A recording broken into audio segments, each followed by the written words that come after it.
Hello and welcome to our career interview with Ms. Marie Lewis. Joining me today for this interview is senior student Ben Gornell. We will get started. Ms. Lewis, if you could tell us what your profession is and a little bit about the journey that you've taken to get where you are today. Sure, I would love to. Thanks for having me. Again, my name is Marie, and I'm a public affairs officer at NASA. So I work at the Kennedy Space Center in Florida. I'm actually from upstate New York, grew up outside of Binghamton. Went to Ithaca College, also in upstate New York, got my degree in journalism. It was my dream to be a reporter and one day work for 60 Minutes. That did not end up happening, but I did become a reporter. I worked in local television news. One time I was at Channel 10 in Albany. And then from there, I worked a couple other TV stations and then ended up going to Japan with my husband, who was active duty in the military at the time. And that took me away from TV news. So I was able to use my skill set to kind of shift to public affairs work for the Department of Defense. And so I did that for 5 years while we lived in Japan. And then we found ourselves with orders to Patrick Air Force Base here in Florida. And I saw a job opening at NASA, applied, and long story short, here I am. Wow. So can you walk us through what does a typical day look like for you at work? Okay, so that's a hard one because not every day is a little bit different. I'll do maybe a typical day that's not a launch day and then a launch day because they're very different. So I'll start with on a launch day, I get to walk outside my office and literally see a rocket launch a couple miles away. And sometimes I'm actually the person you hear doing commentary on NASA TV.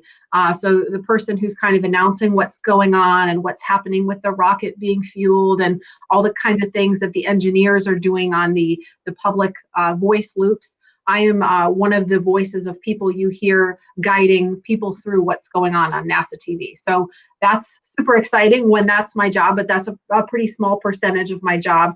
The rest of the time, a typical day could look like a morning status meeting where myself and the other public affairs officers all kind of get together and let each other know what we're working on, whether it's responding to a media request or setting up an interview.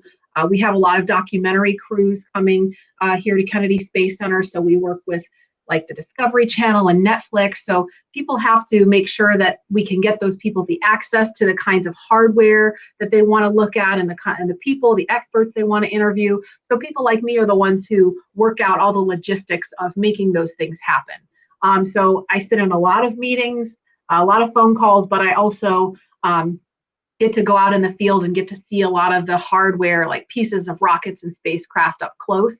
And so every day is something a little bit different and an opportunity to learn something new. What do you love most about your job? Oh, there are so many things. I'd have to say what I love most is two things. Number one, getting to see a rocket launch up close. That's something that a lot of people get to do maybe once in their lifetime, and I have the privilege of seeing it about once a month. But not only that, but getting to know personally the people who work on making those rockets launch, and in some cases, the astronauts who are launching on top of those rockets. So getting to meet the astronauts and talk to them before they go to space, after they come back to space is really amazing. I wake up every day and go, I can't believe I get paid to do this. It's so much fun. What kind of skills are needed for your type of job? Lots. I will say first and foremost, you have to be a good communicator. You can't be afraid to ask questions, and you have to be really good about sharing information with people, working together in teams. Nothing that we do can be done alone. And so we have to be really good at problem solving, overcoming challenges, working together in small and large groups of people. NASA is a big government agency, and sometimes it can take a lot of legwork to get something that seems really simple done. So communication and teamwork are really key in that. And also, I will say writing. We have put out news releases for media. We have to answer really complicated technical questions from the media sometimes. So we have to, what I like to say, translate rocket science into plain English. for people. So we have to work with people who are really, really smart rocket scientists and take what they're telling us and write that in a way that the general public can understand. And so having writing skills is a really critical part of the job as well. Going along with that, what are some challenges that you face in your job, whether day to day or kind of big picture over time? Oh, okay. There's a lot of those too. Obviously, flying rockets is very difficult, and sometimes things don't always go the way they're planned. And so, one of the challenges is, number one, understanding what went wrong, because I'm not a scientist. I'm not an engineer. I'm a writer. I'm a journalist by trade before I became a public affairs officer. So it takes me more time to understand the complexities and the technicalities of what went wrong, and then for me to try to come up with the right words to explain that to people, because NASA is funded by taxpayers, and so we have to be transparent with information and let people know how their money's being spent, and in many cases what went wrong with the test and what we're doing to correct things and make them better for the future and safer for our astronauts. So that's a challenge. And then the other thing is just working in government can be really challenging because there's a lot of bureaucracy. I used to work in TV news with very small groups of people, and in many cases, I was the person shooting, writing, editing, and then reporting my own stories on the air. So I was like a one-woman team, and that had its own challenges, but I got things done a lot faster because I was the only one that had to make those decisions. Now, I'm always part of a big group. You have to get consensus from a big group, and sometimes having meetings and getting everybody to agree on something and come to a consensus takes a lot longer than one person making those decisions, one or two people. So it's been a learning curve for me to try to bring people along and again, work together as a team, because I'm part of a much bigger organization now where we have to get buy-in from a much larger group of people before we can go do things. So in your transition from news to your current position and thinking about those two positions, are there things that you would like people to know about, whether it's news reporting or your current position, that they just don't know? Like, I think of kids, sometimes they think of a news reporter and think of very specific things, but they might not know the full story. Or same with your current job, people have an idea of what that position is like, but they don't know what. Is there something you'd like them to know? Sure. So I will say I'll start with news. I think a lot of people think that somebody just sits down and is handed a script and reads what's on the teleprompter in front of them.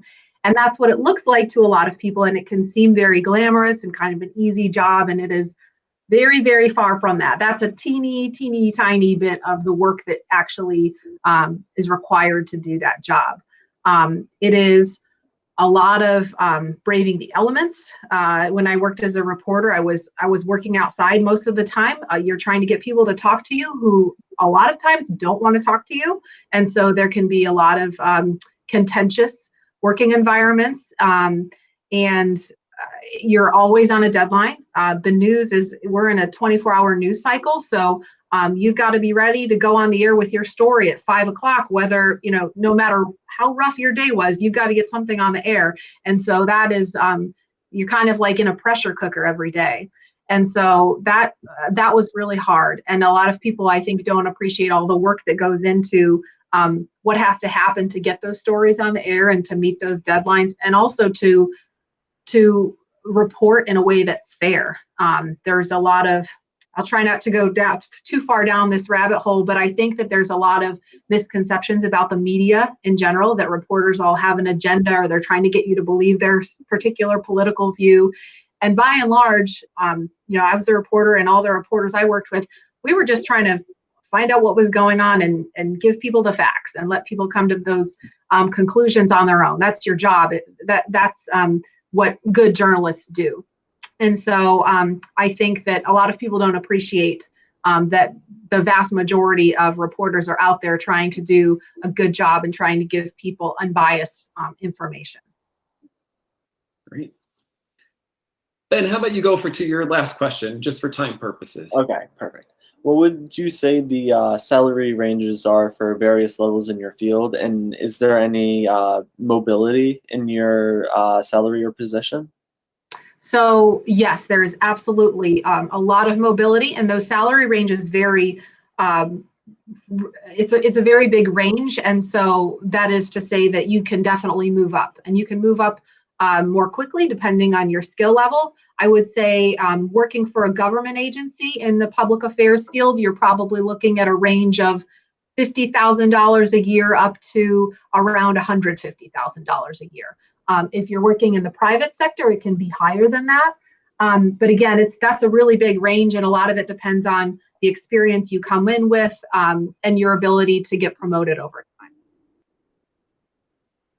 Thank you. Then we actually have time. Go for your last question. Okay.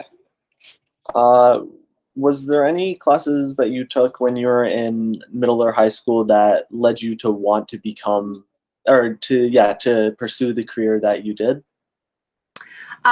Yes. So I think the obvious ones are English and history. I loved writing, I loved reading, and certainly you have to be a really good reader. You have to be able to have that comprehension, and you have to be a really good writer to do this job well. So those are the obvious ones. But I think the less obvious ones are the sciences. I did not want to take physics in high school. I barely passed chemistry. And so it's so ironic because I work for NASA now and I barely passed chemistry in high school. Those were just not my strong suits. But I wish I had. And at the time I thought, well, I know I'm going to be a journalist. I know I'm not going to work in the sciences. And so I don't need that. Well, I do work in public affairs and I did work in journalism, but I really did still need that science, especially where I am now. I know I'm not going to ever be a rocket scientist, but I think paying a little bit more attention and taking advantage of those classes that were available to me in middle and high school, looking back now, I wish I had dug into that a little bit more because just a basic understanding of physics goes a long way when you're dealing with rockets. Great. So Ms. Lewis, we're coming to the end of our time. Anything else that you would like to share that we didn't ask or that you just want to make sure you share with the students that will be viewing this? I think the biggest thing I want to get across to your students is that your career path is probably not going to be a linear path. You could be all over the place, and to just expect that and embrace it. I thought that, my dream was to be a reporter for 60 Minutes. That's what I wanted to do. And so I knew that in high school, like I knew that from the time I was in 10th grade. And I was like, I'm going to go to school and get my journalism degree. I'm going to work my way up in local news, and then I'm going to eventually be on 60 Minutes. And it didn't work out that way. I fell in love with someone in the military and moved to a foreign country. And there were no TV reporters there, at least English speakers in Japan. And so there were no job opportunities for me. So I had to make a decision. Am I going to do nothing, or am I going to try something else? And so I made the decision to try something else. And I went into public affairs and worked for the Department of Defense. And that ended up opening up more doors for me when we came back to the United States, because my experience working for the government helped me get my foot in the door at NASA. And so I would just say, take advantage of every opportunity that comes your way. If things don't go according to plan, that's to be expected. And you have to just turn those challenges into opportunities and use them to your advantage.